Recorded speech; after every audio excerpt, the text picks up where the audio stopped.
United States of America, and to the republic for which it stands, one nation, under God, indivisible, with liberty and justice for all. So first on our agenda is approval of minutes, March 4th, 2024. A motion? Motion approved. Motion by Commissioner Carlson, second by Commissioner Nelson. Any questions on the minutes? All those in favor say aye.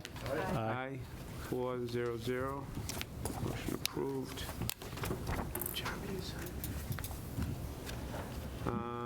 Public participation, other than that, who's on new business? Anybody for public participation other than new business?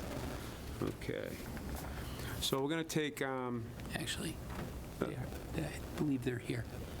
who's here? James. They are here? Yes, our first You want to people, take the them James first? gang. I think so. Do you want to just double check, Emma? Sorry.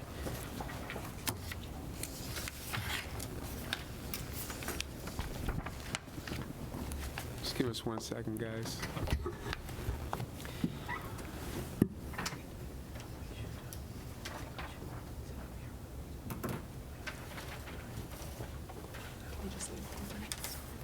All right, then you want to, okay. So we'll You go want- the other one. Yep. Okay, so what we'll do is, we'll take the Burlington players up first for speaking on the project.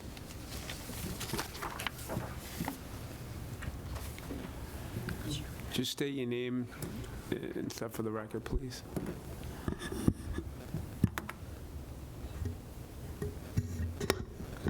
Good evening, Commissioners. I'm Jason Toppin, town resident, Skelton Road. I'm here on behalf of the Burlington Players, and we are seeking permission and some assistance in a project to renovate the bathrooms at the Overlook Park Playhouse, one of the two buildings that the rec department controls up in Overlook Park. We propose, and I believe you have a packet, I have digital copies if we do want to put them up, but we propose to tear out the two bathrooms that exist in the building, three bathrooms that exist in the building, and replace them with 5 unisex bathrooms, 3 of which fully ADA compliant. And in the process of doing this, fix the ADA compliance throughout the building so that the interior envelope becomes fully ADA compliant. We anticipate through conversations that have happened so far with our architectural and engineering firm that this project will run about $150,000. We are keeping a contingency of another $50,000 on hand. The asbestos situation in the building is somewhat unknown. We know there is some, we just don't really have good records about what has and hasn't been abated. It would be entirely privately funded, and we, as a nonprofit organization, have the funding on hand for that. We would reach out to various state agencies for reimbursement of that. Mass Cultural Council has some very nice programs that we would be eligible for as a reimbursement. But we can pay for this today if we had to without that. I guess if there are any questions about the scope, I'll talk about kind of where we need help. Okay, does everyone have a copy of the? I didn't get that. Yeah, it came out. Do you have one, Jeremy? Yeah. Yes, it did. Next one, thanks. And I do have more copies if you. No, I have my copy. All right, I'm seeing lots of paper in front of commissioners, so I'll talk a little bit about scope. If you guys flip to page 3 where you start getting pretty colors, that's existing conditions. What matters here really is what changes. What we have today in green is a men's room in that peach color, a women's room in janitorial space, and in the blue, a staff bathroom. If you flip the page, the area that was the women's room and janitorial closet becomes home to 4 new unisex bathrooms, 2 of them ADA compliant. The men's room is demolished, and we move all of our concessions and box office into that space, freeing up lobby space and hallway space at the entrance. And the staff bathroom in blue also becomes ADA compliant. That's the goal. As part of this whole thing, we also then open up a compliant walkway between the two halves of the building, where there is not one today. Between the two wings of the building, you technically have to go outside or walk through what used to be the enlisted men's showers in 1954. So we would be remedying that problem as part of the project. It's ambitious. I'm not gonna sugarcoat it for us in that building. It is a very big change to the building, and especially to our use and our audience, and so that's why we are bringing it forward. We believe in this very deeply. We are your guests in that building, and we understand that this is not a project that the town may prioritize amongst other budget constraints, and so we are willing to do this. It's the execution that then becomes the hard part. Obviously, we need your permission from the commission. We would be working with building. It would be a fully licensed, fully permitted process. But where we need some assistance, one, and I'm going to get that one out of the way. It's actually items 3, C, and D on your paper. No, excuse me. It's items 3B on your paper. We need some help from the procurement office working through some of the particulars of mass procurement law that have been applied to us in our lease. So Brendan already has started those conversations, and we will be working through him with procurement and council. The other two items that we need some help with, items C and D on that list, tie in directly to the project that you have already envisioned up at Overlook Park. One of them being the exterior handicap accessibility. We're happy to take care of the interior. We ask that the town, as part of that Overlook Park, pave a walkway and redo the pad at the front of the building. Again, I believe that's already in the proposal that's being worked up for the park. We ask for some overflow parking. The park proposal has, I believe it was 39 parking spots on the list. When we have a full audience, we see 60 or more cars in the area. We don't really want to either cause gridlock or spill out into the neighborhood. So if we can come up with a plan for overflow parking, similar to how you guys park on the grass at Simons Park for big events, something like that, that would be appreciated. We would also request a longer lease the next time our lease comes up, to a 5-year lease. We've currently been running on a 2-year cycle. We believe that if we are investing somewhere between $150,000 and $250,000 in the building, we would like to protect our interests for a term of 5 years. All of those are negotiable to the point where you, Brendan, council, procurement feels that they need to be. We're looking at this as a partnership. Again, it is your building. We are your guests. So we are happy to work with anyone and everyone on anything and anything to get this project executed.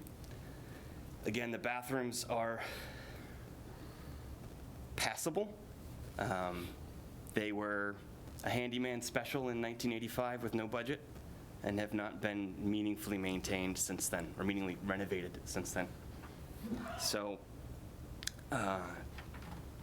as we look at our 40th year in this space, we would like to have new bathrooms. No, excellent. I think that covers it. I think. Well, since I've been on the board, you guys have been a great tenant. We've never had any problems with you. You've always worked well with the commission. So looking at this, on my point of view, it looks well, but I know, we get the permits with town council and stuff we have to go through. But, you guys have been really a great tenant. As far as the other stuff you're asking for, the leases and stuff, that's something that, we'll have to work out down the line. We can't talk about, I don't, we can do anything on that tonight, but I'll open it up for questions with anyone who has any questions on these. Anybody have any questions about, I mean, you guys do a great job. Thank you. You know, the plays you put on up there. The one thing I would say, the current parking, when he's looking for 60, I don't know, that would be something that I would have, 65, 80 vehicles up there, you know, with what we have going on with the new, what we have, I don't know how that sits. So we, if I can, we will be losing some, what's used as parking now, because there will not be an bituminous surface going around the building, right? Part of the plan is to get rid of some of the asphalt that's up there and the concrete floors of the old buildings that are still there. But we can look at some options. You know, they have the, like the paver, I forget what they call them, but the pavers that allow grass to grow through. You know, we were talking maybe a dozen times throughout the year where you would need additional parking. I would think no more than 8. Yeah, so giving, you know, having the ability to do that where you're still growing grass, right, but it's got the harder surface underneath if you had to use it in an overflow situation. We are going to actual striped spaces. It's kind of a free-for-all up there now. You know, our building, our main operations, recreation maintenance is not up there anymore, so, you know, they won't have to worry about blocking doors and, you know, emergencies that we could be called in for. So anyways, parking is one of the things that, although we're getting defined parking, it's probably less cars than you could park in the free-for-all that it is now. So we'd look at that. I think Jason touched on the ADA access to get into the building. That is something that I think we identified on our plan for the renovation of the park, is getting access, better access into that building. And then, you know, when we worked with the players on redoing your seats, one of the items was some asbestos remediation, and it was found in the mastic that they used for the floor tiles, not the tiles themselves, correct? Other way around. Other way around, thankfully. okay, so it was Yep. the tiles themselves, not the mastic. If it was on the mastic, it gets Would've into the cement. significantly worse, yeah.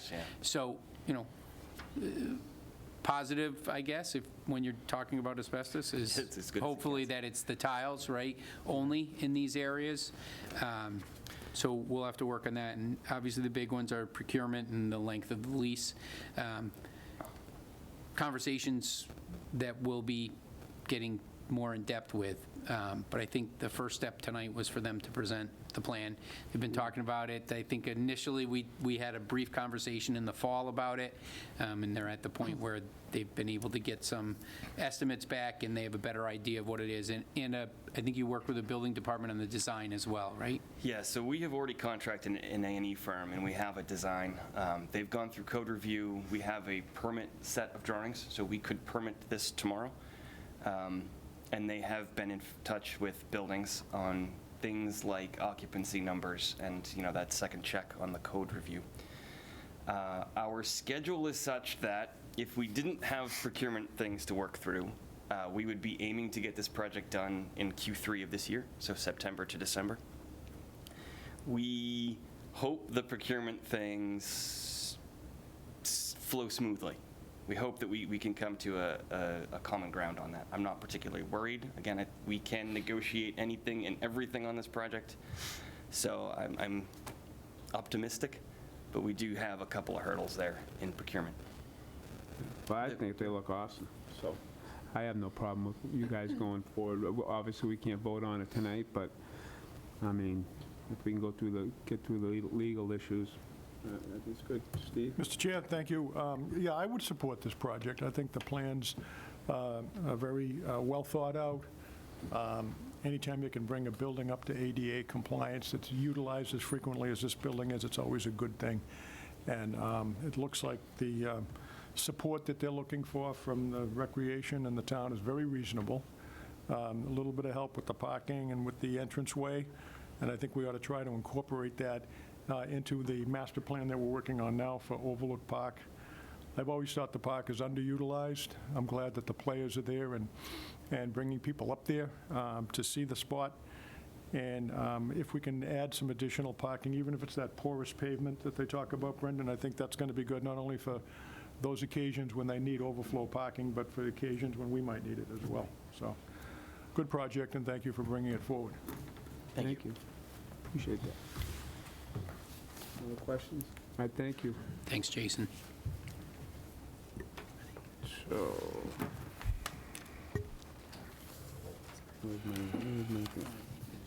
Yep. So next up, we'll take up the James Gang for new business. Come on up.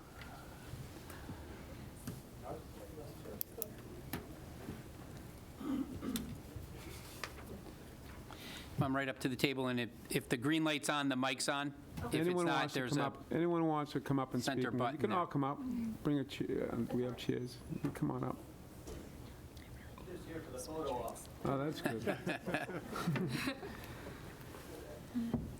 So you can just speak your name for the record and your address. she- My name's Lauren Anderson. Nancy Anderson.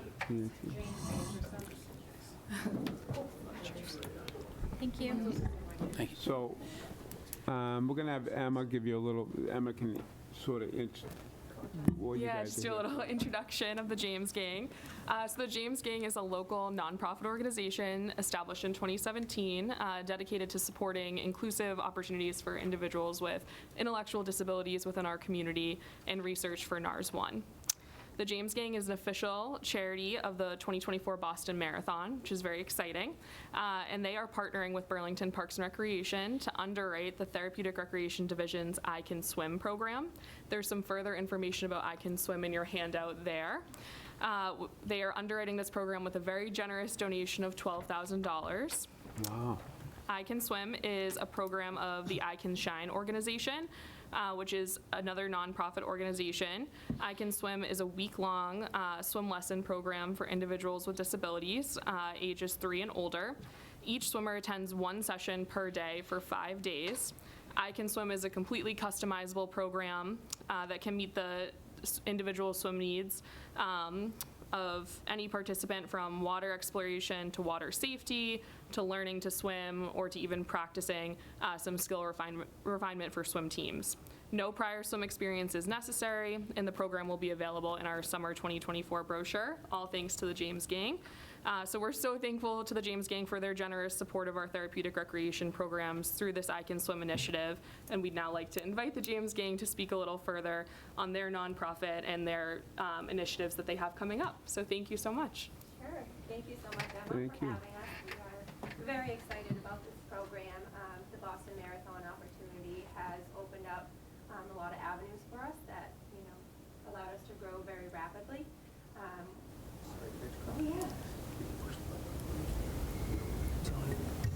There we go. Got it. So this is the I Can Swim program we are very excited about. We grew up swimming and with a pool, and it's definitely a passion of ours, especially with water safety. We are also doing a grant to a local Dayhab program that James actually attends to bring in some music therapy or some Zumba. And then we're doing a research grant specifically for NARS 1. So we have 2 bibs in this year's marathon. James will be using one with my cousin Liam, who I think is on the phone, so they're going to use a Hoyt racing chair. And then Derek D'Antonis, who also grew up in Burlington but lives in California now, will be using the other one. So if you're headed down to the marathon, keep an eye out for both of them. And let's see what else.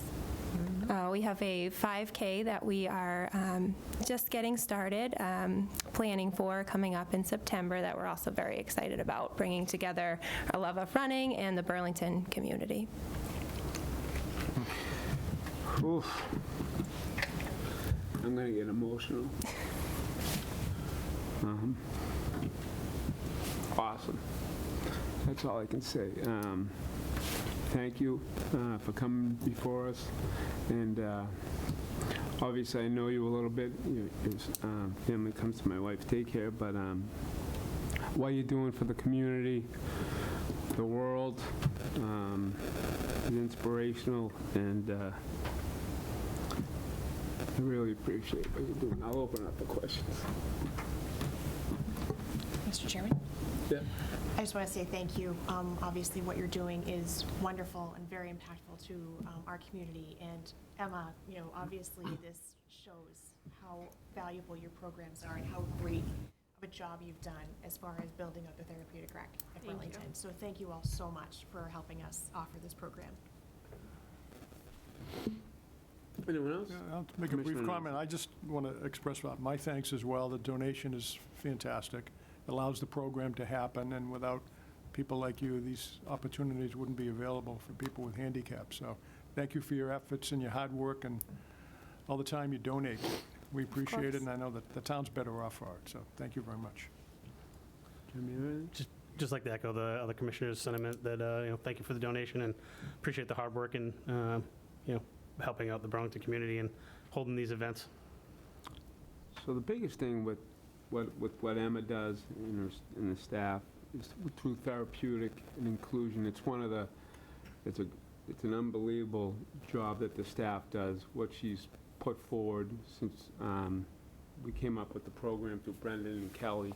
And what you guys have come forward and have done is really huge. And I think people don't understand how important therapeutic recreation is. But I think they do, but it's getting bigger. It's getting bigger in the country. We're one of the first towns that really have put an emphasis on this, and I'm really proud of that. And the town should be proud of that. And I just really appreciate everything that you guys have done in donating the money, and keep going hard. Good luck in the marathon. Kick some butt, James. I know you're going to do a great job. All right? And thank you guys so much. Really. Thank you. Sure, go I ahead, want dear. to thank Emma. That was so much work for her to find a pool. You've been awesome. We're out-of-towners. I grew up in Burlington, but we live in Bedford. And I'm so glad that James, as an out-of-towner, can use therapeutic recreation on Saturdays and go to King's. And it's been so helpful. And I know how hard you worked on this. Thank you. Thank you. Thank you, Emma. And thank you, guys. Very Thank you. good. Yeah, go ahead. There was a lot of Burlington people that donated. Yes. So there's a lot I'm of sure you good you know, blood. in the marathon, it's only going to expose you guys to a lot Yes. more, especially Yes. across the country, hopefully. Brandon? So I just want to echo everyone else's thank you for considering the Burlington Parks and Recreation Department. As a director, these opportunities don't always come along, and to have a participant in what James participates in some of our programming, to go out and raise funds and then send them back to the department is wonderful. When I think it was Channel 5, right, did the story, I had friends, colleagues in other towns before I even saw it, they're sending me text messages, hey, you guys are on the, they have someone from Burlington, and I said, oh yeah, we're working with them, and Emma did a phenomenal job. I felt bad. Trying to find a pool in an area with lots of indoor pools was not always easy, or wasn't an easy task. Everyone wants to work on their pool this summer, I think. We are very appreciative of everything that you did, that you're doing for us, as well as for James and Nars and Liam, if he's watching. He is watching. Keep training. I watched you doing some training on the short clip, but thank you very much, and we appreciate it. If there's anything else we can do for you, please let us know.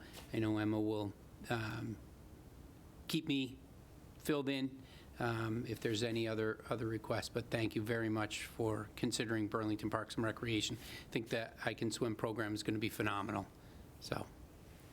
I might add also, I'm not from Burlington, but the rest of the gang is got deep roots in the town of Burlington. My wife Nancy, Karen, and her sister all went to Burlington High, grew up in Burlington. Liam and the three Cronin boys also grew up in Burlington.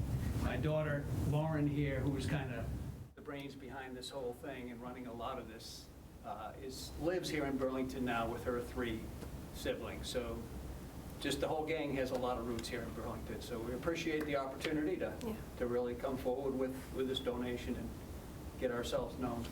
Absolutely. Okay. Yeah, Yeah, we love this community. yeah. That's great. Yeah. It's always had an outstanding rec department. Yeah. I'd say that to everyone. Yeah. So appreciate all your hard work, really.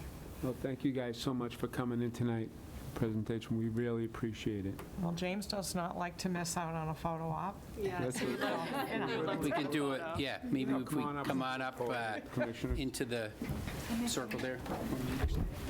You're on. You're on, kiddo.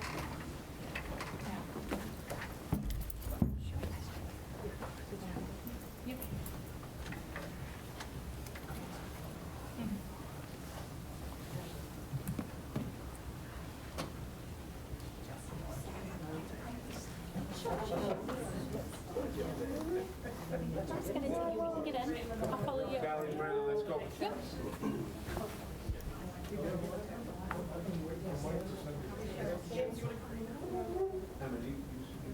Be in the middle. Squeeze it in a little bit.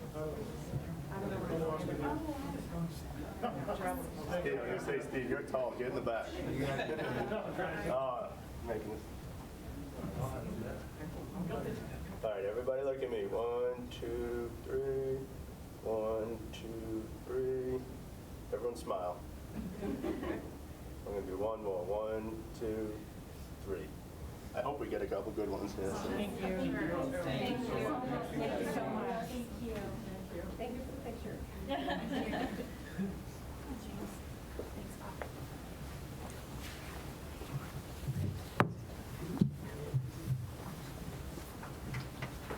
We'll get it. We got it.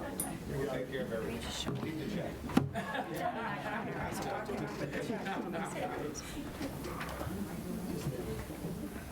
Brandon, we'll take care of it. We got it.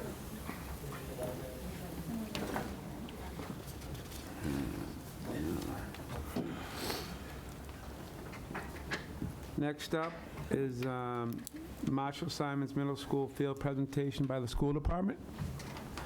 Dr. Conti.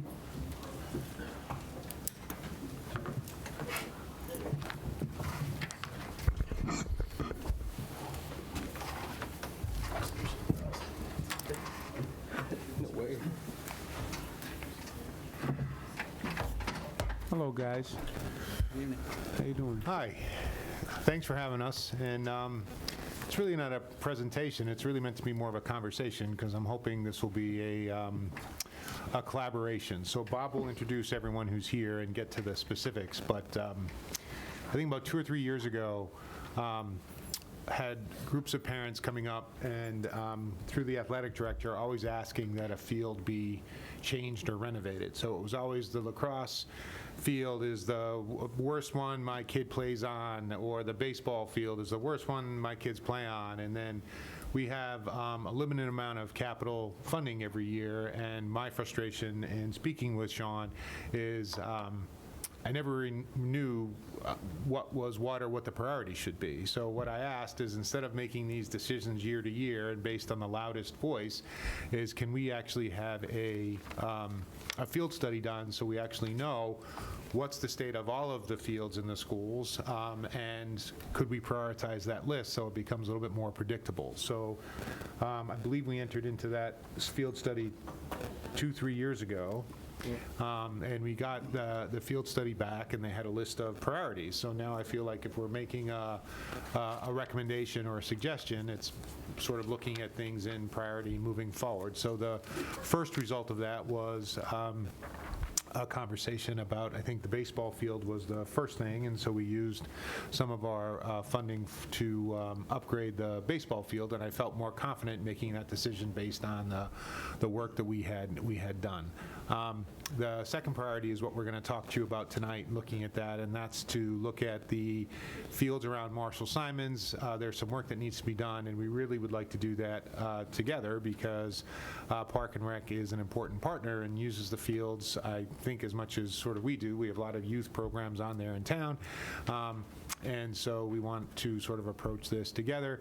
I think there's a history of us doing that. I think, Brendan, before your time, the lights at Marshall Simons, I think even before the fields were done, was a joint project, I think, that we worked on together. I don't remember exactly what was done, but we presented together. So the idea here is for us to talk about the project that came out of this field study.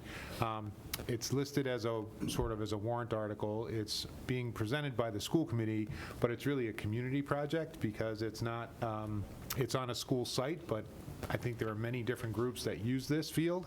And again, my goal here is for you to sort of discuss the project. Brendan has been in a lot of the meetings, I think, with these guys and have talked about it, so to introduce the project to the larger commission. And then if you all agree that town meeting in May is when we're going to be sort of discussing this, it would be great and I think more effective if we could present this together as a community project. So that's kind of the intent. So with that, I'll hand it over to Bob, who will make all the introductions and then give you the information that I don't have. So again, some of you know me. I think actually most of you know me, but Bob Keener, Director of Operations for the school department.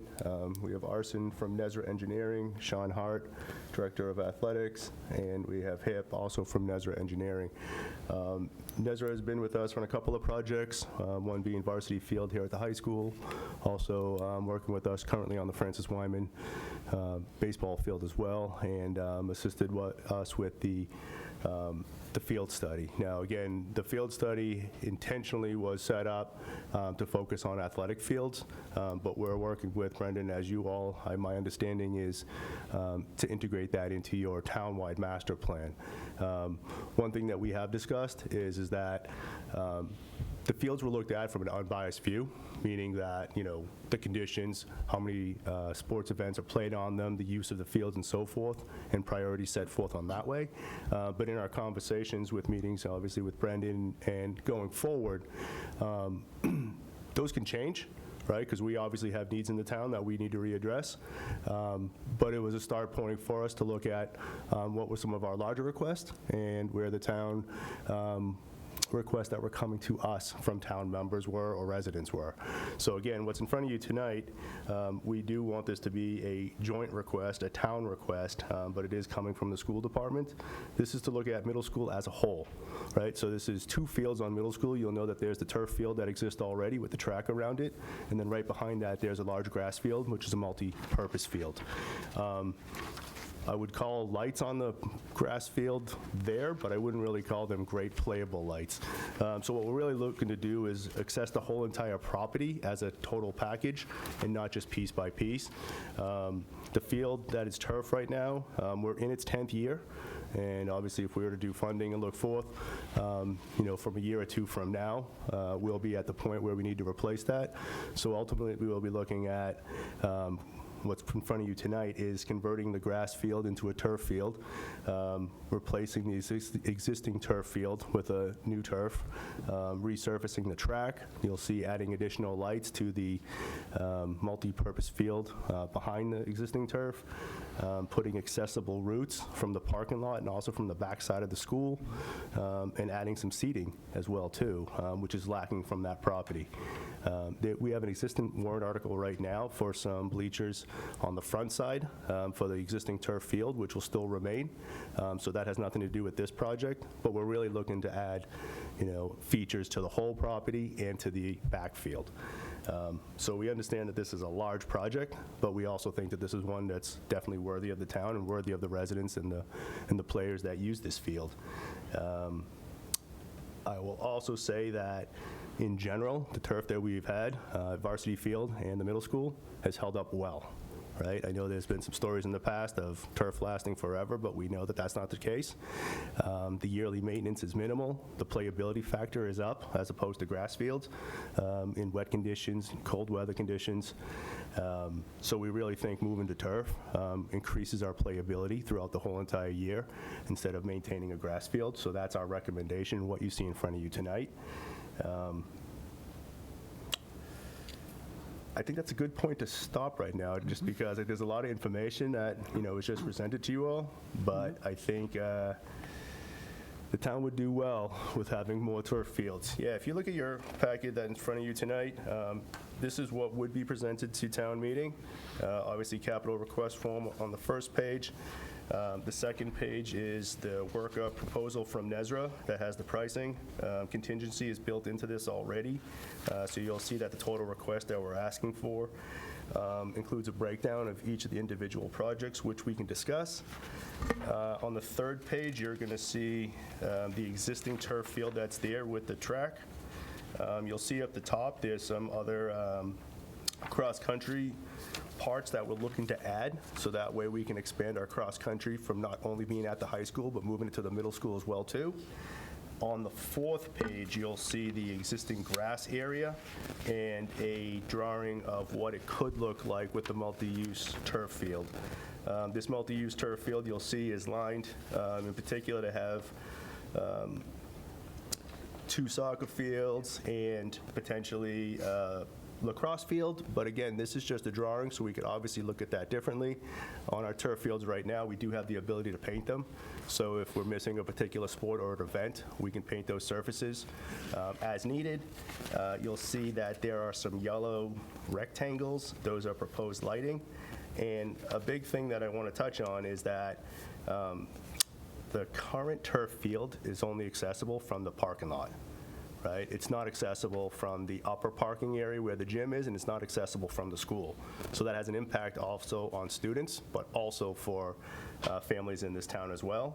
So what we would be looking to do is, again, proposal in front of you as a concept, but really looking at bringing a ramp system down from the back playing field, from the back parking lot down to the field, accessing the walkways that we would have to add into this area, and again, providing some seating and so forth. So really making this a great complex for families, so. Well, but I'll speak for myself. I'm in. I mean, this for, I've coached on both these fields. I was coached for 10 years in lacrosse, and we practiced most of the time in that lower field at Marshall Simons.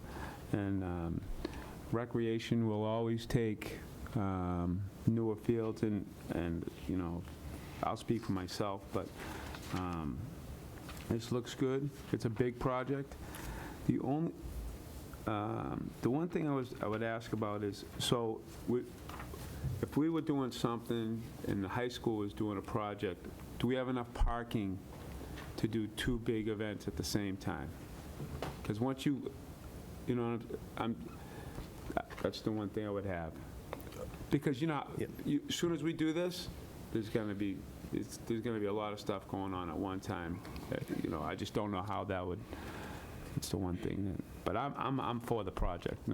For me personally, I would open up for questions, but that's the... If I may, if I could respond to that. So that's actually a great point. So we have over 300 parking spaces at the middle school, except they're not accessible from the backside, right? So if you typically park in the front, down by the field and in front of the school, where most parents do now. Right. Some do park in the back, but making it accessible would actually open up the back parking lot as well, too, to expand the parking. So that whole back parking lot would just have to be, backflow parking would have to go to the other side of the school. It's a potential. I just mean that there's an opportunity for us to take advantage of the back parking lot that we don't take advantage of now. I think that's a big part of this whole project, would be able to have that ramp there.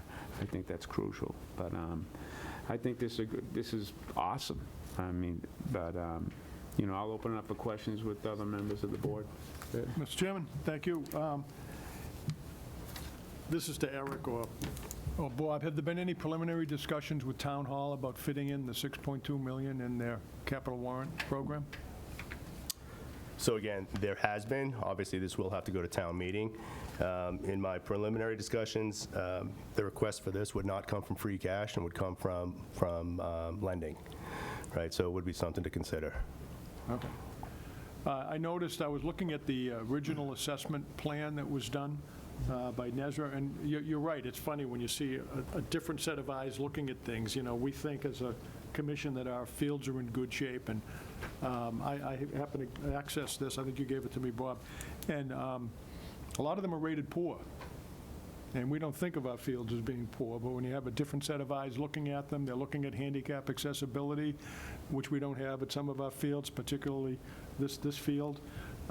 You realize that they need more attention than I think we sometimes realize. So How old is the original plan? Is it 2 or 3 years old now? 2 years. The one that you assessment The that you did? study's 2 years old. The fields, or the track and the turf field, are about 10 plus. Okay. So they're over 10. I noticed the costs are rising rapidly. In the original report, the full renovation cost was 4.4 to 4.7, and we're already up to 6.7.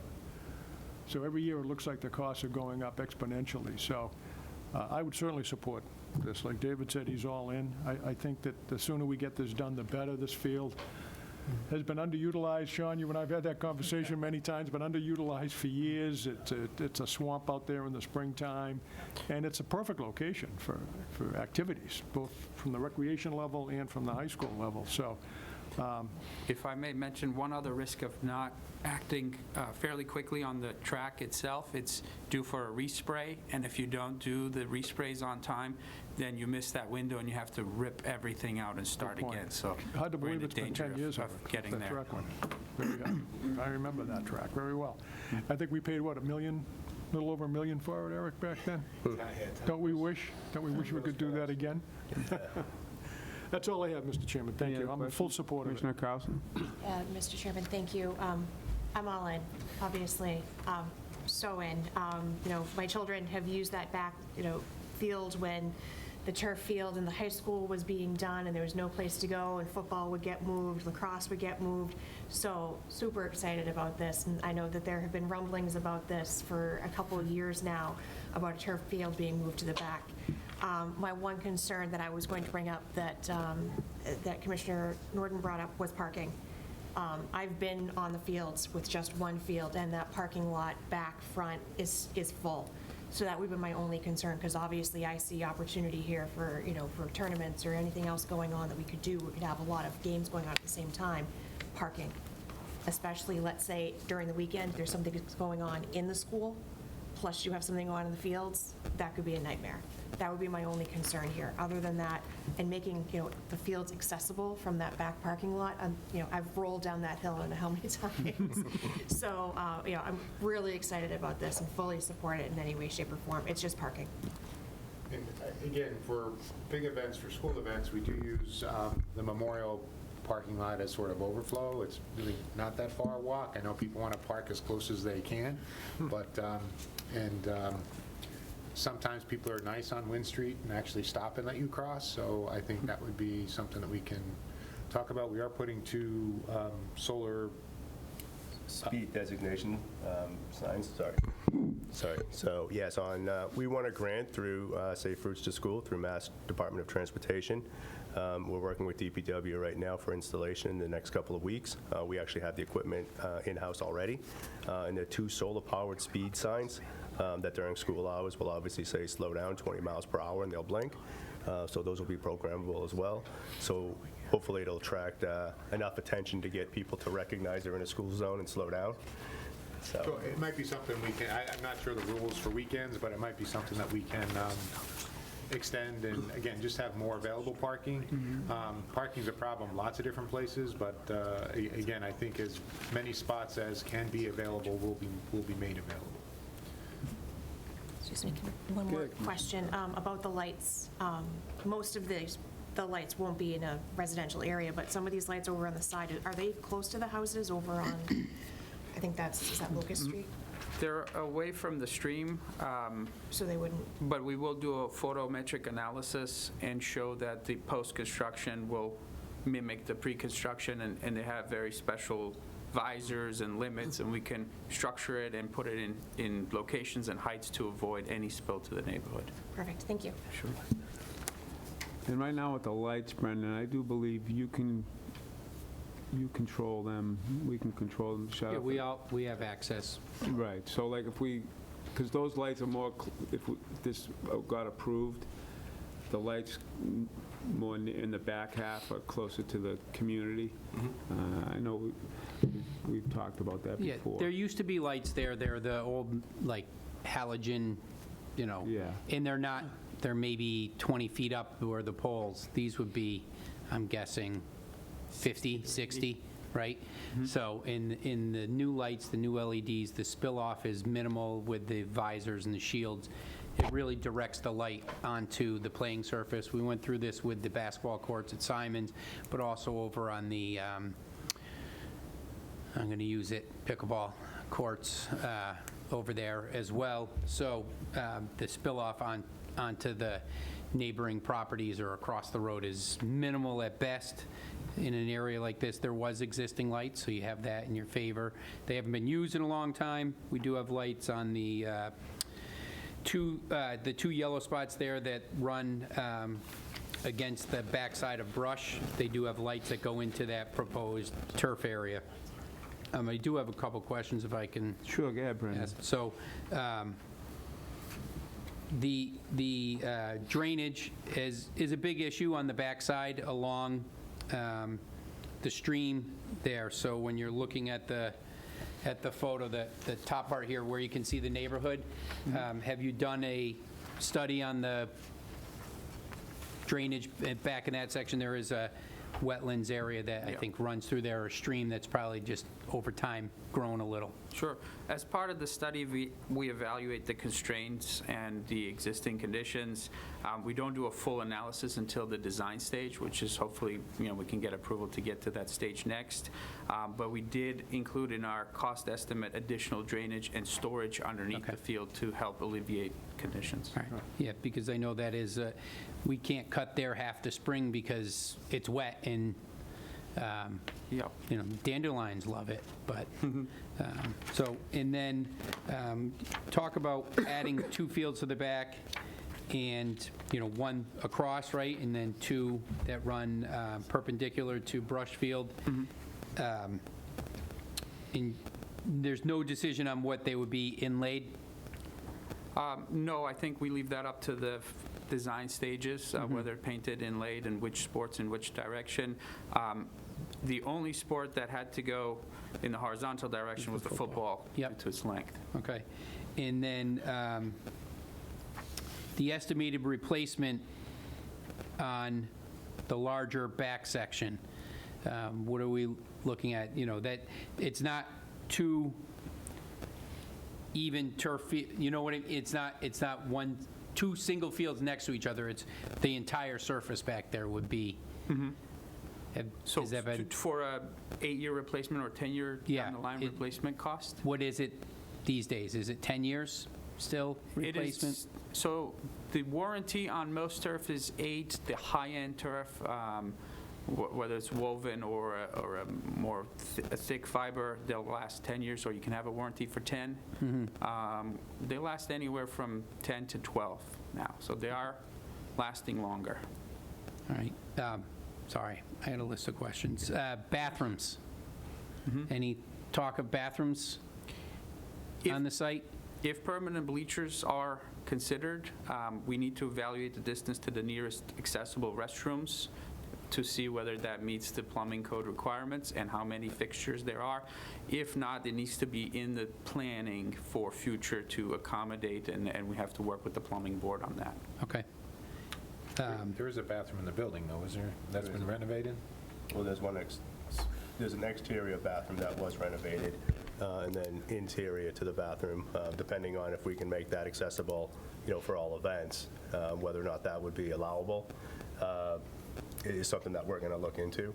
And I think the key question is whether or not permanent bleachers. So I think in one section, we're looking at a ramp system. In the proposal, it does show a ramp system / bleachers.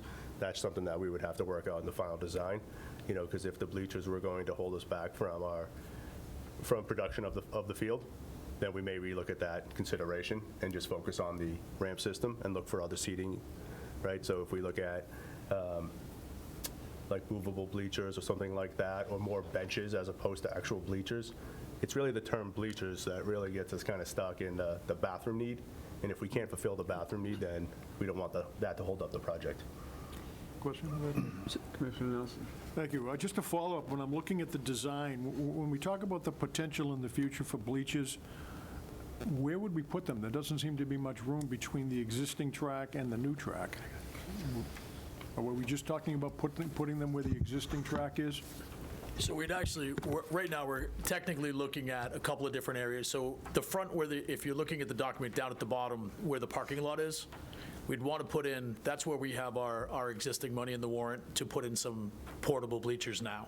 Okay. The problem that we've been facing is that buying aluminum right now has become so difficult that there are 2-year wait just to get bleachers to be moved in. So it's been kind of crazy since we've asked for that money. But essentially, looking at the top right, when you see Marshall Simons in that right-hand corner, you'd be looking at coming off there and putting a small section of bleachers on the hill so that as to not have to regrade the hill, you could use the hill to build bleachers into it. So it would actually give you from parking lot to ramp to bleacher system where parents could sit and watch 2 fields rather than 1. So it was kind of a, let's not move all that dirt, move all that space if we don't need to, but let's make it inclusive to what we need. The hill actually builds itself up to the school, and because of that, building the accessibility piece just made sense. Good idea. It was Bob's idea. Good job, Bob. One quick question. How close does this the new field at Lower Marshall Simons go to how close is that to the residential area? So that looks wider. I mean, I've been, like, where's the property line? Like, We were limiting it to the fence line. There's existing fence line there. It's falling apart, but there's parts of it are there. Yeah. So we're limiting within the fence line. within the fence line, okay. And we thought, and it was incorporated into it, is we thought it was important to have accessibility around it. Right now, when you go to the Marshall Simons lower field, you have to walk through the grass, or you have to find your way across the field. So what we made sure is as you can see on the plan, we made sure that there was an accessible pathway to all parts of the field to get to it, so you didn't have to walk across the field during youth games, or you didn't have to walk across the field during practices.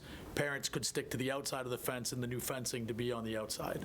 So again, you're going to have a whole walking facility out there. So that's the gray area? Correct. Correct. So you'll actually have accessibility and a full walking path for people who want to now walk the facility without walking the field or the track, which is a problem we have now. Everybody wants to walk the track during games, which, causes its own set of problems. So is the gray doesn't go all the way around the back field, the lower field? It goes up about halfway on either side? Correct. And then between the... Yep. And then I'm just trying to get my bearings here. The bleachers you talked about and the access to them, handicap access, is... That blue section. This here, Yes. right? Yes. Yep. But can they get from the bleachers down onto the playing surface? Yes, there's another ramp, the blue kind of... All the blue is all for that? Okay. Yep. So, getting participants to watch, but then getting people with a disability down onto the playing surface to participate. Wanted to make sure that was there as well. And currently, there's a drop-off between the track and the fields, and during this renovation, we propose to bring the fields up so they'll be closer to the same level, and that'll help with accessibility. So it'll be a reverse big dig. Yeah. Well, and we're talking about it as, youth sports and athletics, but during the day right now, again, to leave Marshall Simons with any type of handicap accessibility for any student that wants to use these fields, we take them out a different door, walk them all the way down the ramp, walk them all the way through a gate at the far end of the field, and then bring them in. So right now, again, that was the biggest piece of trying to marry those things together. I mean, we can look at it athletically, we can look at it youth-wise, but again, people that need to move from one end of the field to the other end of the field shouldn't have to go all the way around the field to enter a doorway. So again, that was a big part of our original plan for this particular small area of bleacher system, which is why we wanted to use the actual hill that was already there to actually help us rather than rebuild it. So That makes sense. Are we voting on this tonight? Are we vote to support this? Is that how? I'd love to say yes, but I don't want to force you to do anything. No, so I just want to, we'll vote on it. I just didn't know. So Town meeting's right around the corner. Usually we would have a first reading and a second, but I don't have any problem moving that the Recreation Department vote to fully support the school committee's request for funding to improve the MSMS fields at an estimated cost of $6,720,000. Can I have a second? Take your second, and then I have more. I wasn't done, but... I'm sorry. No, go ahead. Okay. You sure? Do you want to Still put the motion on. Take it- yeah. Yeah, do you want to second that? I'll second it. Okay. Commissioner Carlson seconds it, go ahead. So my last comment, I think, because you answered most of them, was, as you know, right now, access for youth sports is pushed, right, with the later start of, or end of school. So how do you see this? Because, we get the calls from the youth sports, deal with the youth sports. And I understand, you get them for the high school athletes and, which field is the worst for that season and all that. How is this going to help youth sports? Because right now, having, a 8, 9-year-old try to play on the turf at 9 o'clock at night or 8 o'clock at night doesn't work. So does this get your teams out there sooner and off the field sooner in the afternoon? Well, so again, we get the same calls you do, because those same parents that are angry that we're practicing are the same parents that are calling you. So again, that's part of the other side of this, is that we're not going to get out there any sooner, because obviously school end time is school end time, so that matters to us. And so we get out there at 3:30. 3 teams now practice at the same time versus one, then the other, then the other. So obviously that will clean things up quite a bit. For us right now, with varsity and JV, we're actually trying and going out of our way to try and play side by side rather than back to back. And the reason why back to back is hurting us right now is obviously because of officials and the shortages that we're all facing in sports alone. So there are sports that won't allow us to play side by side because they won't send us more than 2 officials to do both games. So they have to do one first and then they do the other. So we're in some of those constraints, but in most sports, what we're trying to do is go side by side. We're doing it fully in boys and girls soccer now. We're doing it in boys lacrosse now. Girls lacrosse, we're still struggling with it because of their lack of officials has been a big deal. But right now, in the way that it is now, I can't play a JV level game, or we play very few JV level games side by side because the field is just not, we cancel one game because it's wet, but the other team can play because it's turf. So we've been dealing with those things. But ultimately, you would put multiple teams out there at the exact same time, and that would obviously lighten up the load. So do you see the possibility of keeping, there's 2 fields on the back there, and we're not talking football, leaving one of the spots for the youth sports to start earlier? Yeah, so I think the real conversation would be, again, just where. You know what I mean? If we took the whole backfield and left the main field, that would be fine. I think I would be more concerned, again, with 2 practices going on down there, with putting little ones out there with varsity level athletes. You know what I mean? We'd have to think about that way we would manipulate that. But again, my anticipation is with the 3:30 school or a 3:05 school end time, legitimately we're on the practice field by 3:30. A 2-hour practice now takes us to 5:30. Essentially now, we could be off the fields now by 5:30 and everybody would be at one facility. So again, the point of this was moving this to be a community situation where now we understand that between brush field and varsity field, we take the brunt of those opportunities and everybody wants to practice on the turf fields. You know what I mean? We've had the same arguments about the grass. So ultimately, this would give us the opportunity to have 4 full fields in play versus 2 full fields in play, which is absolutely going to free up some time.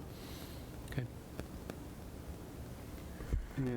I think I'm good now. Mr. Chairman, just one other point that I just learned, and I think it might be a question that you all get, is we just installed a new scoreboard at the middle school, and do we have to move it, or was that money wasted? And again, I think this group was very forward-thinking. So Bob, you told me something about the scoreboard, where it was wired for something in the back? Yeah, so the scoreboard that's currently there, the footings are over-engineered, so we can actually put in a second scoreboard right on the back side of the current one. So that was intentionally thought of, that if we were to add a second scoreboard in the future, may or may not be part of this project, but we can. All we have to do is bolt it onto that one. Wiring's there, infrastructure is there, supports are already there for it. So we typically would just buy a complementary scoreboard that fits on that bracket, bolt it up, wire it up, good to go. So. Good. Commissioner Carlson. So I have a couple of questions about field use. How often are the varsity and the junior varsity teams and youth sports actually reserving the back of Brush Field? How often is that actually getting used? So youth sports, I can't really speak to, and I'm sure Brendan can. For us, at the high school level, we use them every game day because, again, we'll have to practice there. And most of the time, what we try and see happening is most of our varsity coaches will share some of the field with the JV teams because they don't want to practice down there. So they find themselves like squeezing or moving some situations around. But that can't happen all the time with a varsity level sport. So sometimes they just need the field, and the JVs have to go down and practice on the grass. Right. Again, we've made it happen with soccer, and with lacrosse as best we can. So I think that's part of it. But for us, on game days, they're using it every, in soccer, they're using it every Tuesday, Friday when we have games. And in lacrosse this year, they're going to, girls will play back-to-back, but the boys will play at Brush, and we'll move the boys varsity team over here, and we won't play until 5:30. And when we have girls games here, the girls will play at 5:30 and the JVs won't play until 7:45. Right, okay. Because we have to play them back to back and they have to play on the same field. Gotcha, okay. So again, the little things, the pieces that, are all moving all the time, which again forces us to tell Brendan that you can't use the field now. We have a start at 7:45 and the minimum time of that game is 1 hour and 15 minutes. Right. I'm just trying to think if we're thinking of this backfield as a brand-new field, or if it's already being used and reserved, so it's actually just a nicer field that we can use for games. So I'm just trying to figure out the thought of brand-new or replacement. So we thought of it, again, the reason why you see so many lines on it, and I think the biggest piece of it is because it doesn't have to be anything yet. That's the best part of it. Like, again, sewn-in lines versus painted lines is a whole different argument. So again, this field could be one giant turf, grass-looking field, and we can line it per season anytime we wanted to for anything we wanted to. We have those opportunities. We can sew in lines because sewn-in lines never go away, and we don't have to worry about those things. So those are opportunities. But one of the pieces that we wanted was having the lights there gave us the opportunity to flip-flop times if we had to, and be able to, in the fall, be able to play late if we wanted to, or play late in the spring if we wanted to. But we also wanted to be inclusive of everything. Now with this field, of a field of this size of turf, we could legitimately have a baseball scrimmage on it if we wanted to. We could legitimately have a softball scrimmage on it if we wanted to, because the field has size that we've never had before. So again, different thought process. That road we've never gone down in this particular instance. Thank you. So, If I can add one more, I'm sorry. No, just I want to make sure we answer your question. So this is going to present as a new field. Correct. Sorry. No, you're So I think where Brendan has the questions is, obviously, the high schools have first priority, then recreation's second priority. So when we set up programs, and we'd have this new field, we would have football, Pop Warner, what happens is, when all these other programs, lacrosse youth programs, baseball youth programs, all these programs see that field, they're gonna go, ooh, look at all the, and then Brendan's gonna get inundated with phone calls. Well, we have this field down there, why aren't we utilizing it?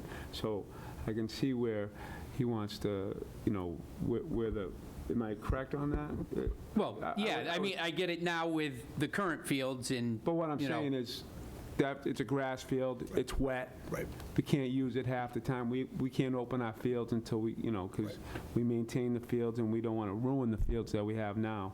So I can see, he wants to make sure that we're still going to be able to utilize it for the rest of the program. Again, I can't see any way that it doesn't open up opportunity for everyone. Because again, even if we're using a field and we take the separate, the double is now open. You know what I mean? And again, the amount of time that we will gain by building this new field when we can't use the grass or things like that will open up the opportunity for us to be off earlier, no matter how we look at it. And on weekends, now, the same arguments happen. Everybody wants to fight over brush or varsity, but when you add this entirely new facility, now, even if we're using it until 11 o'clock in the morning on a Saturday morning, now you have it for the rest of the day, into the evening, and all day Sunday, and you're putting 3 times as many groups on it than you are now if you had a rain day. So. Yeah. When would this be done in phases, though? Because you can't do it all at once, because then you would have no fields. So would they do the existing field first? And then do the, which way would that go? I think depending on the level of use and the time in the season, if you need the track and the turf, we can maintain that and provide access around it to do the backfields, then provide an accessible route from the back parking lot and then close off the front. Or alternatively, we can do the respray of the track, the inside field, and then move to the back and close that off. Is that, I mean, because we wouldn't want to shut down every, you know, and Right. it would have to So be it done. would be, we would be able to choose which field we did first. And then obviously, if this was a fall, we would want to have the backfield done first while we were using the field to keep it going, and then switch. But again, no matter what we do in the fall or in the spring, somebody is not going to have a back or a front field to play on for a limited amount of time. Yeah. So it would probably make sense to do the backfield first. I would agree. I would think. Yeah. Yeah. And one thing I didn't get a chance to mention about synthetic turf versus natural grass, and the reason we recommended synthetic turf here is with lights and synthetic turf, you're able to get 3 times the usage of a normal grass field. Grass field can only handle so much before everything is ripped up and damaged, plus you lose it during evening hours and early seasons or spring and fall, so you're able to triple the use with this. So that's 3 times more playing time for everybody. Absolutely. So I just want to make sure, though, too, that when those decisions on when it's going to be done are happening, that we're sitting at that table, because, as you may know, we book all of the fields. So, you know, when we find out, let's not say last minute, late in the game, we have the answering to do, right? So, you know, this project, closing down one of these fields in the summertime, you know, we did it, was it 2 years ago, 2 summers ago, right, with the varsity field replacement of the turf. You could close this down. The backside in the fall gets used a little less. Soccer, you know, goes out to every other field in town, youth soccer. Football has shrunk. So they may do with Memorial School playing on that for a little while, the youth football. So, you know, time frame, my suggestion would be like a summer into the fall. Gives you the time to do the complete project altogether. I don't know if that saves on costs if it's one contractor, right, and doesn't have to, you know, stage and then move and then stage again. But I would expect to be on the table earlier in the process. Again, through the chair, that's why we're here. It's really meant to be a collaborative project. We see this as a community project, not just a school project. So it would certainly benefit us. I think, as Sean said, accessibility on that backfield for during the school day is a primary concern of mine. I think all of these other uses are obviously as important to the community as well, but that's why we're here. Love for this to be jointly presented and love for this to be jointly managed moving forward as a community project. So yeah, going forward, so to present it, to get, we vote on it, we would like to be involved going forward also, especially the time frame, because that's critical to the recreation department with all the programs we have going on. You know, we have therapeutic programs that are done down there with the track. We have, I mean, Kelly and Brendan could speak to it more than I could, but, you know, it's vital, that field, those fields are vital to the programs in town. So, am I correct on that, obviously? Yeah, well, you know, anytime they have to cancel and move something, you know, it's our programs, the youth sports programs, right? So that ripple effect, that happens. So having, you know, the ability to, I think, have it all done at once, you know, find that time frame to do it would be the most beneficial, especially if you can incorporate the summer, because there's less usage with both the schools as well as youth sports. every sport is year-round these days, so,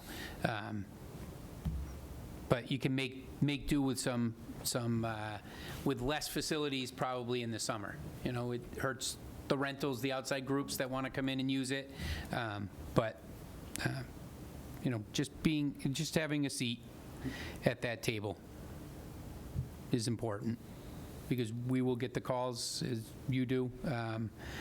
We get the calls, we have the interactions with the youth sports directors. And I don't know, I support the project. I think it's a good project. That's not what I'm saying.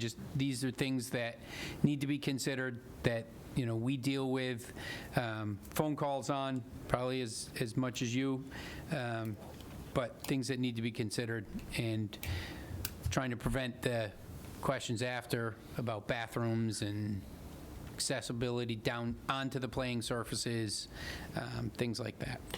And again, Brendan, I think that'd be a good problem to have. So our initial problem is making this project real. I think it's planned well. I think it's our next priority. I think it's a community need. I think we need to get it funded through town meeting, and then managing the project going forward should clearly be something that we do together. So I think that makes perfect sense. And I think we're trying to do that more and more. Even with the Fox Hill project, I believe there was a conversation with Park and Rec about what to do with the field space at Fox Hill. We're really trying to involve everyone in sort of how we move forward, recognizing that schools are community spaces as well. They're not museums. We want them used. Again, if they're used properly, we want them worn out. So that's sort of what I tell my staff. And again, a turf field with lights, we'll be able to get more kids on it, more kids off of it. And I think that varsity field now is how old? And 2 years? no, the new one. In general, I mean, Mr. Nelson, when we put that facility up, was at least 12 years, 13, 14 years ago. I think it's had a tremendous amount of use. It's probably, is it the busiest field we have? Oh, there's no doubt for us. I mean, the clamoring to play on it is the bigger piece. We all know that. Nobody wants to go play on, you can off their Memorial Field 24 hours a day, and if you can play on varsity field for 1 hour, people are going to take 1 hour on varsity field versus 7 hours on any other field we have. So again, I really want this project to be a reality. I think we can manage it certainly collaboratively moving forward, and I think it's a significant ask. It's a significant amount of money, but it's only going to get more expensive. And I think the sort of the use per play, if people want to look at it that way, is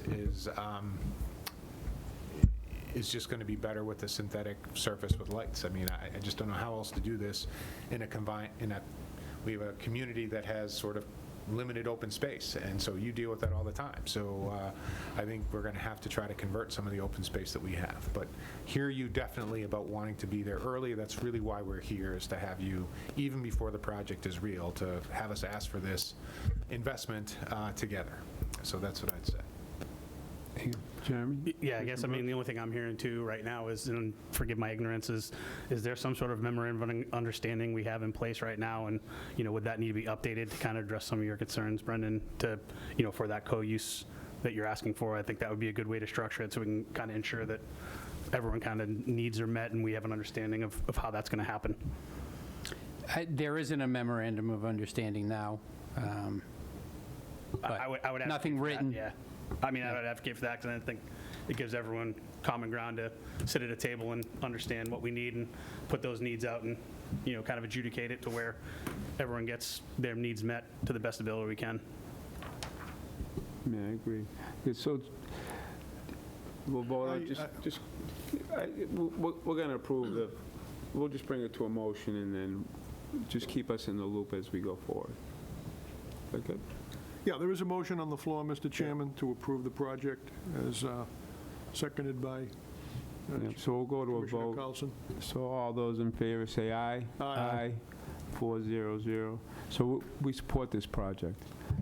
So, Again, Mr. Cunha did present this to Capital Budget last week. And so I know they have seen the project, which we would do again ahead of town meeting anyway. It is on the warrant.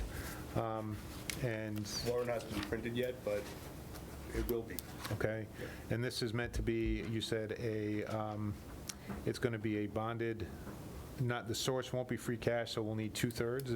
Is that essentially what the vote is? So again, there's a high bar here, so also how we promote the project, I think, is maybe something that we should also discuss together, because I think it'll be important to hear from the youth sports groups to make sure that, again, we're together on this, and that, and I think people need to hear about it. If the first time they hear about it is at town meeting, I think a 2/3 vote is also pretty difficult. So I think we need to, thank you for your approval. I think we can start now talking about this as a joint project and really involve other people about, and get information out there as much as we can. When we're in front of Ways and Means, I think we should probably maybe see if we could do that together. I know it's another night, but maybe we could approach Ways and Means together on this project as well. What night are you before Ways and Means? I have to check that, Mr. Nelson, but I'll get you all those dates. Shoot us an email. Yeah, I will do that. Shoot Brendan an email. That's right. One other quick question. Did you say capital budget already reviewed this, or they're going to review it? The capital budget were presented the information. They have the They haven't backup that voted you on it have. We haven't heard their votes on any of our requests, but they have had this, they do have this information. Okay, good. Thank you. And thank you, guys. We support this project going forward, all right? Yeah, it's exciting. Thank you very much. Thank you. Thanks, guys, appreciate it. I appreciate it. Thank you. Where are we here? Got a question here. The grant. Brendan, we gonna go to the land and water grant, or are we gonna put that? You can go back to that at the end. Can I get, so it'll be your report, Brendan? Sure. We touched on the James Gang already. Springfield request, high school teams have begun their tryouts and practices last week on the turf fields. We've gotten a schedule together for youth sports to utilize the turf fields on the weekends and at night. And we'll continue scheduling those until we're able to open the grass fields. Just for everybody that may be watching, grass fields get opened once the grass breaks dormancy. Soil temperature starts to rise. Daily temperatures start to rise. It was beautiful 2 weeks ago, right? 50s, almost hitting 60s, and I was waiting for all those calls. We're opening the fields, right? It's New England, even though we didn't get a lot of snow. I know we got some flurries and cold temperatures overnight. The rain's going to help. We get to the 50s in a week or so, you're going to see the grass really kind of take off, start to green up. I know some people's lawns at home may be starting to turn green, but, we're talking about putting hundreds of participants out there with cleats and stuff and ruining the crowns that are just coming out in the spring isn't a great idea. It just causes us more work on repairing the damage later in the year. So, but we are working towards that end right now, and hopefully we get some warmer temperatures next week. And, we're ahead of the schedule if we get them open in a week or two, and I'd say 2 weeks. So, let's see. Just want to touch base that the renovation of the lower parking lot at Simons around the basketball courts.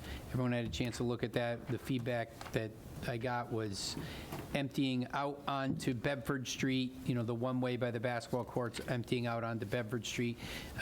We did share that with the engineer department. They did flip it. They want to go out to bid with this in April and have the work completed, hopefully before our summer programs really get underway, Club Simons, and the activity really ramps up at Simons Park. Whatever work they do, if it does, it'll be during the day, and that, they'll make sure that the parking lots are accessible at night for baseball, softball, basketball games, people to go over to the pickleball and tennis courts down below. So I just wanted to make sure if there's no more feedback, I will share that with the engineering office. Yeah, okay, Commissioner Couple Cowles. questions. I don't remember. I'm assuming that this is going to give us more spaces down here lower than we have right now? This will redefine the spaces, actually line them. I think the last time it was lined was, I'm going to guess, 10 years ago. It does get us a couple more on the actual Bedford Street side of that little lot by the basketball courts, and it gets us, I think we have 3 accessible spots in there with 2 van accessible spots, 2 of the 3. Actually, I think all 3 are accessible van spots, so we will see an increase there, but they're redefined. So total 40 parking spots, 3 of them accessible. Okay, next question, actually, I've got 2 more questions. Next question, handicap spots, there are 2 by the basketball courts and only 1 by Lower Simons. Yep. I think there's currently 2 by Lower Simons, and they get used pretty frequently. I think there is 2. I will bring that up so they, excuse me, so they make sure they have them tallied correctly. Okay. Next question is about traffic flow, which I know we've had a lot of conversations about. However, with this being traffic flow, do we need to go past the police department on this, making sure that this makes sense as far as traffic flow goes? I will ask the engineering department if they did that. Okay, thank you.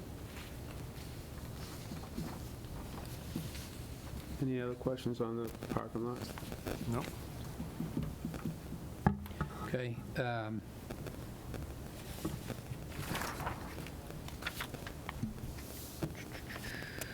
think that is it until we get to new business and old business. Yep.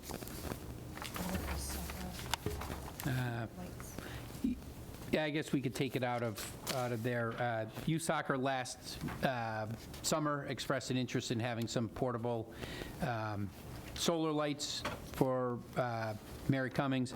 They are interested again this year. I just wanted to know, is there anything that would change in the commission's mind? We weren't able to do it last year because by the time it was decided, we couldn't secure 4 towers, light towers, the crank-up light towers. So we can secure them now, reserve them, so they'll have to be back and ready to go in September. Was there anything that people wanted to add? Commissioner Nelson. Thank you, Mr. Chairman. Brendan, I remember last year we had conversation about using solar lights so that they wouldn't make a racket. Still low, Are we gonna do still that? solar. Yep. All right, good. Thank you. And we don't have to go in front of Boston to ask for permission again. I will, so if nothing's changed here, I will just reach out to them again. They didn't have a problem with that last year. Okay. It's the trustees who manage the property for the city of Boston. Yeah. Who we ask. All right. Excellent. And we'll do Kelly's report.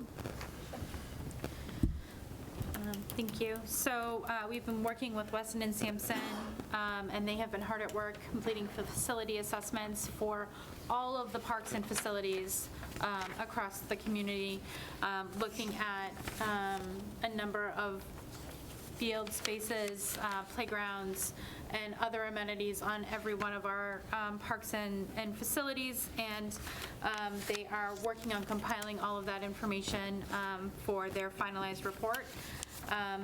The community survey was released back in February, if you remember correctly, and the last day for that was on Friday, March 22nd. So thus far, we've got about 160, give or take a few, surveys returned, so they're also compiling that information.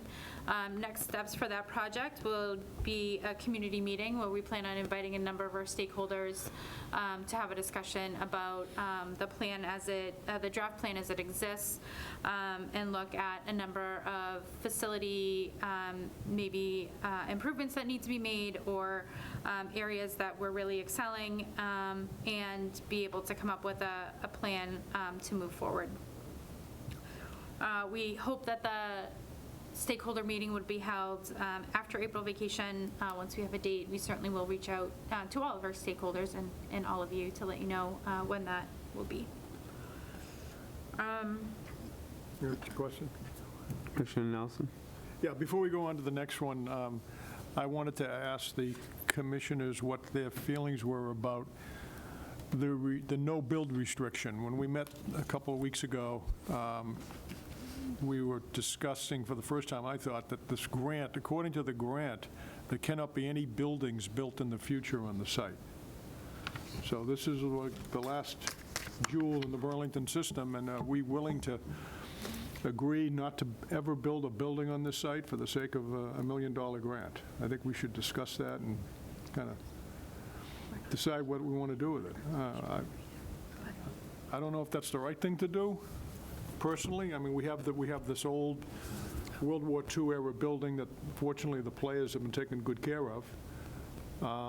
This building's not going to last forever. I mean, it's an old cinder block Well, building. you couldn't build where the existing building is to put up a new building? I don't think you That's not can. in the... I don't think you can, and I'm concerned about it. We're talking about, I think we got the two confused. We're talking about the outdoor facility master plan now. We're going to get to the Land and Water Conservation Fund in a minute.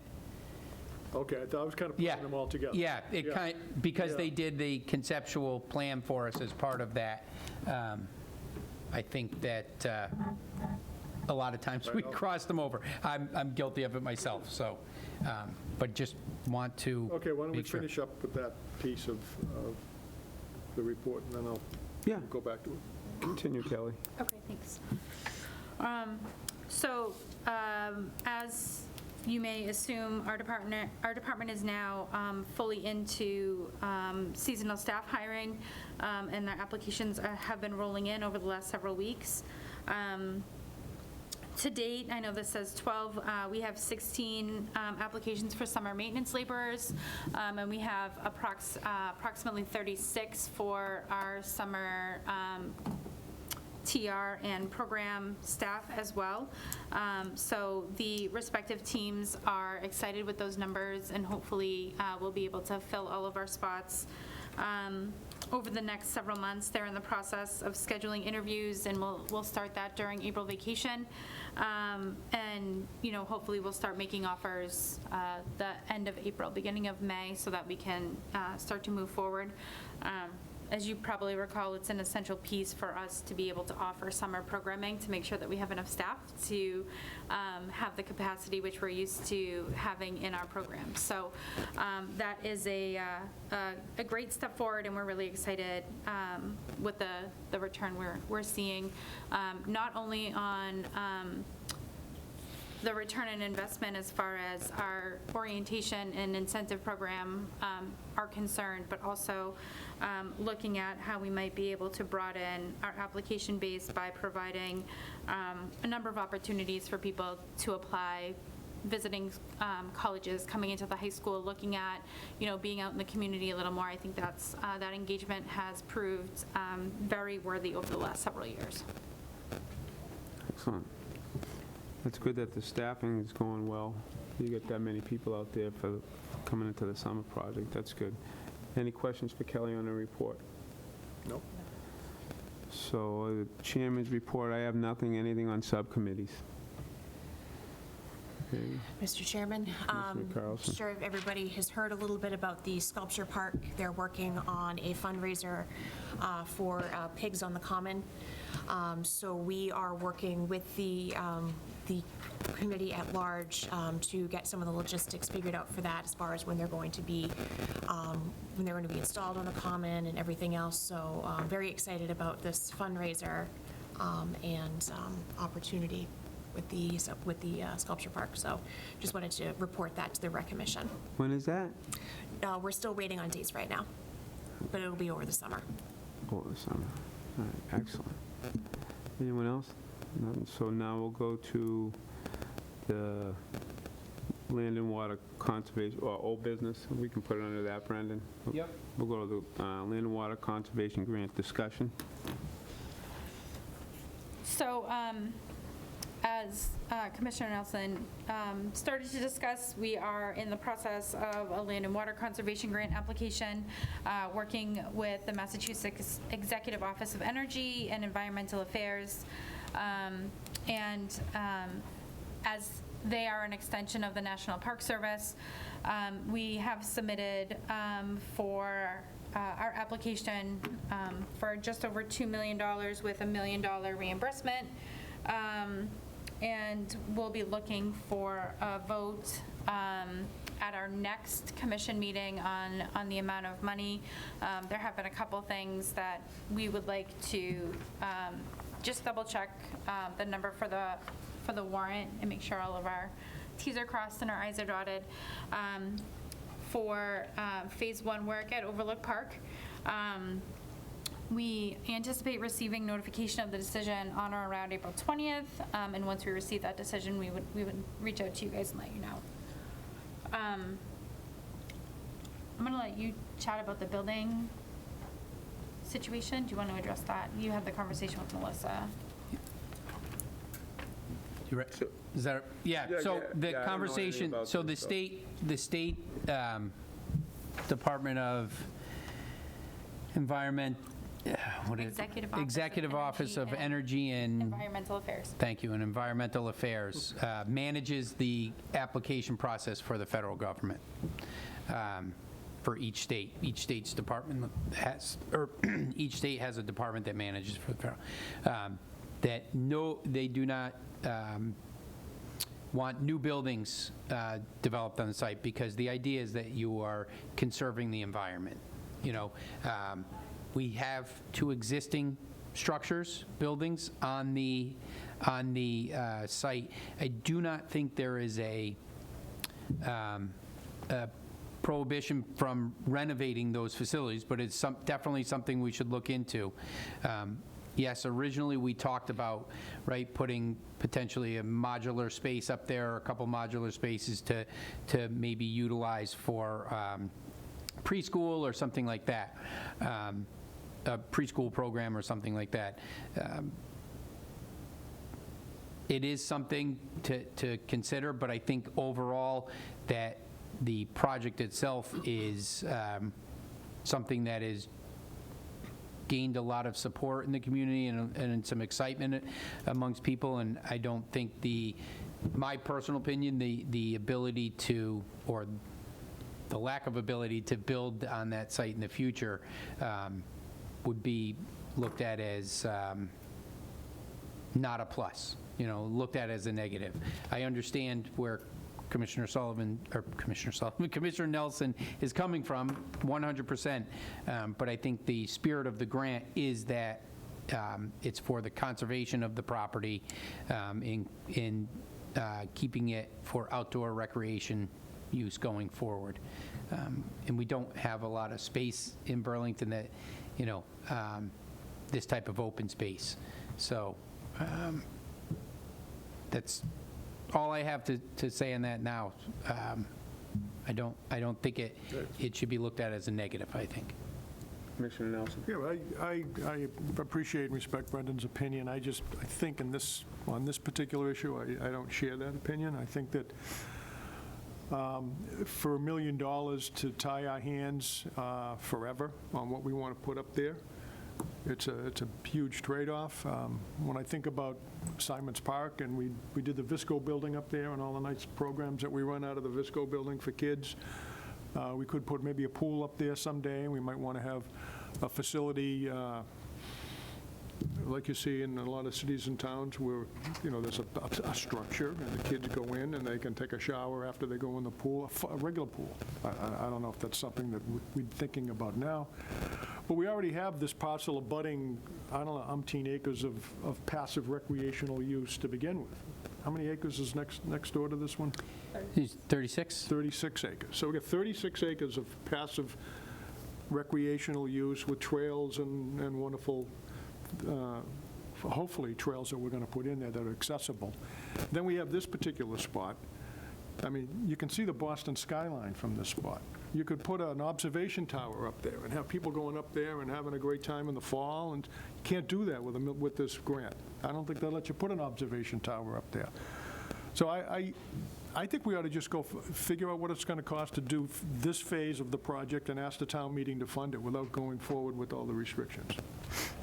That's just my view on restrictions. You know, Brendan, from my views on Mary Cummings Park, and their passive recreational definitions. I don't think that that's necessarily something that serves all of us. It serves some people, but it doesn't serve all of us. And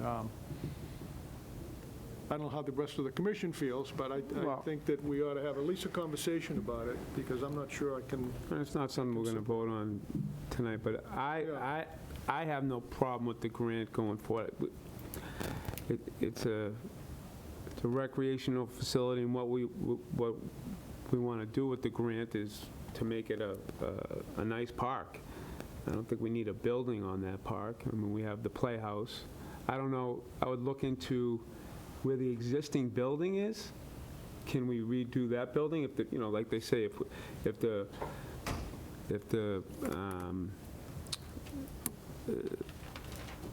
players, they want to obviously that's another problem. They want to redo the lease for a long term because they're putting a big investment into it. But you can never say never. I mean, they give you this grant for $1 million, but you know, 25 years down the line, if the town of Burlington needs something done on that structure, what were they going to come and sue us or something? I don't know how that all works either. You know, I mean, we're trying to make the town better. I don't know how that all works, but things change. I personally would go for, I'm for the warrant. That's how I feel. There's plenty of structures in Burlington already, so it's a park. I think, you know, a building, but that's not to say we couldn't build like an open structure. That's not a building. You say an observation tower. That's a tower. That's not a building. It's a fixed exercise apparatus for stair climbing. Yeah, so I don't think that's a building per se, and you're right, it's a beautiful spot overlooking Boston. I personally don't think we need a building there. And then we have the parking issue, you know, to put a building in the middle of that park. That's me. That's how I look at it. I'm still for the grant going forward. Open discussion for anyone? I think the number one question here is, so will they still allow us to renovate the theater? Because obviously we just had a conversation with the players about renovating the theater, so if we're not going to be able to renovate the theater, then we got an issue. Other than renovating the theater or doing any work to the theater, let's say 50 years, it might need to be torn down and rebuilt. Like, is that going to be possible? You know, this isn't a residential neighborhood. It's, you know, narrow streets to get up there. I don't see anything large scale going up there, as we had talked about. However, that's a great idea about a tower. I mean, you know, having that nice little tower up there to see the city of Boston. But I support this, but we definitely need to make sure that we're still going to be able to support the players and the renovation of the building and anything the building might need in the future. That's it. So, sorry. Commissioner Brooks. So, Mr. Chairman, thank you. So I guess the other question I would have, you know, to kind of help answer Commissioner Nelson, Commissioner Carlson, you know, what was the feedback the community gave? Because there was tons of feedback solicited and received. So what was the overwhelming feedback there? Understanding sentiment changes over time, but, you know, we're building it now, so I think it was to be an open space, was it not? Yes, that's a big part of the grant, and obviously making it accessible, whatever improvements you do to an existing site.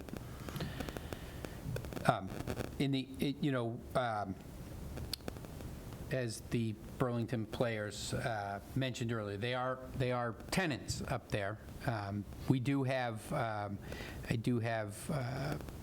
have had conversations with them about access to that building for outdoor recreation programming, which is something that's also part of the grant. So being able to have classroom space, function space to run a program in the summer or something into the building is vital to that, and something we're looking at continuing forward with. And if we are able to renovate the existing buildings, you know, our storage area, or you know, a section of the building that the players utilize, I think is important. We do need to look at that. I can inquire about a temporary modular might be considered temporary, or a temporary structure. You know, I wrote down the notes, you know, some kind of tower or a picnic shelter, right? We'd have that in We phase could, 2. So something like that still keeps within the spirit of the grant, but I see what you mean. You know, you don't want to handcuff us for how long. I can ask on other examples. What about a treehouse? Right, it might be considered an open air, I don't, yeah. So when you say building, does it explain? I didn't. I have to look at the statute or whatever. But I didn't even know that was it, so Yeah. that was the first I've heard of it. But I can't see how the federal government would, They did it with Memorial. I mean, Wildwood. They had the same restriction when they gave us money for Wildwood. but Right, am I right, Brendan? to build. I wasn't park? here during that time, I don't, Yeah, it is a park in perpetuity, yes. Yeah. And the point of some of these grants. Well, there's and not a building there. The We- land and water conservation grants in general, right, is that you're preserving open space for years to come, right? So ultimately, we heard Dr. Conti say tonight that there isn't a lot of open space, and we need to protect that, and we need to be able to like cultivate recreational activities on those properties, and that's the whole purpose of this. I mean, if you ask my opinion, I don't think Burlington has a ton of open space left. To be able to preserve that, I think is pretty paramount when looking at like how we move forward as a community as a whole. And I think as we start to see the information from the outdoor facility master plan come back, we're going to see that's a deficit. There isn't a lot of green space here. So I mean, I see that as an advantage, that will be green space forever. There are ways around it that you can petition the Attorney General. Like, there's a number of things that you can do if you really need to take that and break the contract with the federal government. There are ways around it. It's not ideal, but I think it's meant to not be ideal so people wouldn't want to break that trust and preserve that green space for decades to come. yeah, sorry, just the last item too is that, you know, as well as, or that the bathroom project that was talked about before will assist us as well, because we don't have bathrooms on the site, but that would act as bathrooms on the site for us, because we would have access to a room and then access down the hall to the bathrooms. We have to make sure we put that in the lease that they're looking for. Yep. Yeah, that's a good idea. So Commissioner Nelson, I definitely hear where you come up. I don't want any structure on, any building on that property ever, as far as I'm concerned. I mean, I'll probably be long gone, deep in a hole somewhere, and, but I want that to be free space for the residents of Burlington going forward, because it is beautiful up there. And it's a hard structure, it would be a hard place to build it. And then where you would be able to build is, you know, we have the players and the parking spaces. We took down those existing buildings, but that's my thought on it going forward. But we can look into, but I would look into those other avenues of what the rules are as far as a tree house or stuff like that. Look into that before we would vote on it. Because that's important too. You bring up good points. Yeah. Any other questions on the grant? I have nothing further. I just asked if we put it on our agenda for next time. Sounds good. Talk about Brandon, put that on our agenda. Well, we're going to have to vote on it? Yes. Further discussion. Yep, we'll have to vote on it, you know, discuss it and vote on it. We hope to have our finalized figure at that time. Well, we'll have a meeting before then anyway, probably, right? Yeah. Where are we here? Where are we? All right, so wait a minute. We're on the new business. We're still in the new business. Do we have any old business? I believe I have one item. Oh, just the Fox Hill. It kind of came up in conversation before. If there's any other feedback, that's probably something we should take a vote on. I think they asked us to provide our feedback before, I think they said May, right? But I think we were pretty... To the chair. So yes, they have asked for feedback. There was an adjustment brought up at the last school committee meeting. I was remiss when you asked about other committee reports. So as the site has changed for accessibility and getting buses to separate buses and drop off and make it a little more safer to drop off, it looks like one of the softball fields may drop off because you couldn't put a full-size one there. We've advocated again for a youth-size field, so that could be coming back, might not. So the full-size, like lacrosse field, will remain. The smaller softball field may or may not be there. So I just wanted to make sure we're all tracking that before we jump on board, because I advocated pretty strongly to put the small softball field back in. All right, would you, that was option 3 that we were discussing, right? Well, any of the options it would change, it sounds like, because it's going to dip into that area. So if there's any updated options, if that could... I can email the committee or the commission. Yeah. The one I'm sure slider I they're have. still bouncing it around, right? And so... Nothing's final, and again, I'm advocating strongly to put the smaller softball field in, because then it lets kids like play kickball, all the rest of the stuff that they're going to do normal during the day as well. You know, and because they couldn't accommodate a full varsity softball field, I think that's why they looked to take it out, and I think there still needs to be some sort of field there for the other activities. And we don't lose anything with the full-size field that we've already kind of I think all of us liked most about that plan. One comment, Mr. Chairman? Commissioner Nelson? Yeah, I had a resident who I was just talking to, not necessarily about this particular project, but it came up in our conversation, and he mentioned something about whether or not there's going to be any electricity available at the field. And that was a question I never thought of, but has anybody said anything about running a little electricity underground to the fields? No, the only thing that's been talked about is some irrigation. To help maintain the surface. So it'd be low, I mean, there would have to be some electrical, but low voltage stuff, nothing In the large for the field, irrigation. the paved play area and playground with all the basketball nets and all that kind of stuff too. So I imagine there'll be some sort of power out there in that, because I think there's planning for some lights and other things. So available for use at the field, I don't know. I can ask that question though. Just a question you might want to ask. I don't know how important it is, but he said you might want to look into it. Yeah. During the presentation, it was noted that the lights would not be lit. The lights would not be lit. The fields would not be lit. Yes. They would not It be was lit. noted during the presentation. Correct. I think he was suggesting that there might be other uses or needs for electricity other than just lights. I don't know. Yeah, what it's he- certainly a question I referring to, can bring yeah. forward and pose.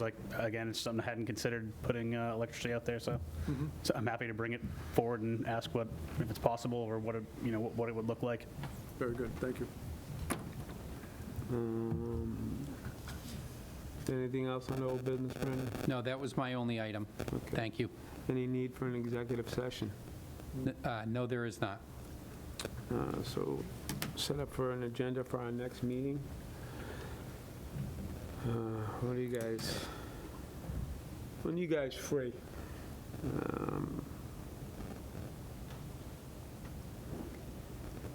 So we have, 8th, 15th? Not the 15th. It's a holiday. That's right, Patriots Day.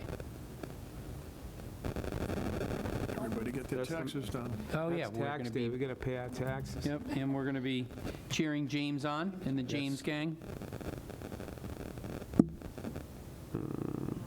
Yeah, that was awesome, wasn't it? I love that stuff. Either one are free for me now. I can do it the week of the 16th. I don't have any. You want to do the 17th, Brendan? The school committee meets what So- night here? That is also school Tuesday. vacation, so just making sure. Yeah. Okay, we can't do that then. Want to say the I mean, 22nd? you guys have kids, so. I don't have any plans, but that could all change very rapidly. guys We'll figure can that out real time. But when do you, You want you'll have the information? I can do the 22nd. to do, it's Passover, I don't know if that affects anyone. 22nd would be better. We'll have all the information by then. We'll have the grant should. information by then. Yep. I can do the 22nd or the 24th. When's town meeting? Is it the 17th? 13th. May 13th? Mhm. Okay. So So the 22nd, And if something comes up before that, we'll have to find a date. Yep. We have nothing else to really vote on before then, right? We have to vote on this grant before the 22nd? Yes, we'll need it, oh, not before the 22nd. Oh, the 30th, but it's a placeholder, so. Yeah, I think the 22nd we can look at, sorry, I'm just trying to see, if we need 2 meetings in there, how are we gonna work that in there? Well, we can do one on the 8th if we have to. Yep.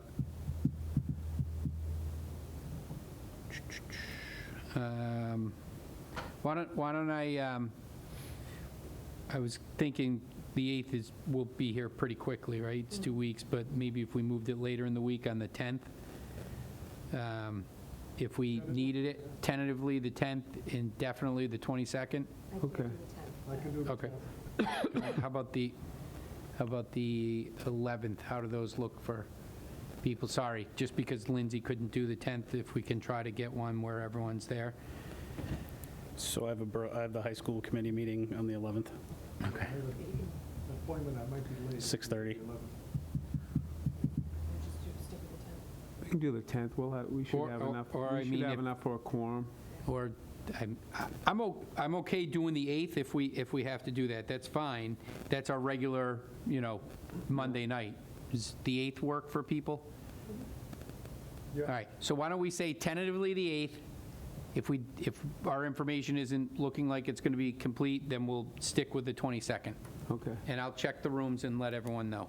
So the 8th has a elementary school building committee. It's 6:30 here. Well, so we won't Or be 6 using p.m. this. We won't be using this. And you'll be going to that, right? Correct. All right, this is fun.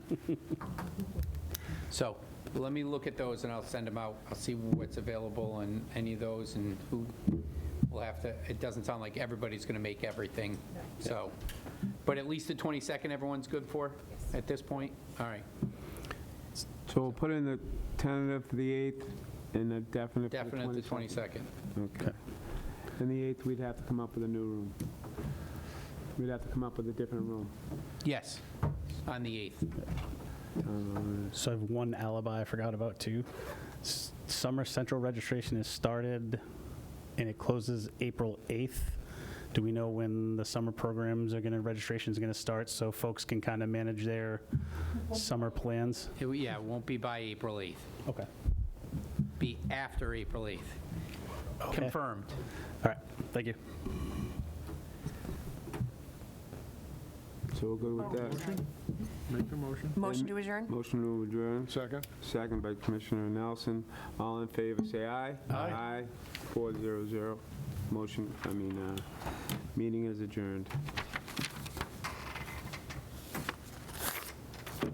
Excellent. Steve, I pulled the name from the past when I said Commissioner Sullivan. I pulled that completely from the No past. problem, I've been known to do that myself. That's because I've seen his name a couple times in emails this week. That must be. I talked to Kevin today. Just got back from his usual Aruba trip. Oh,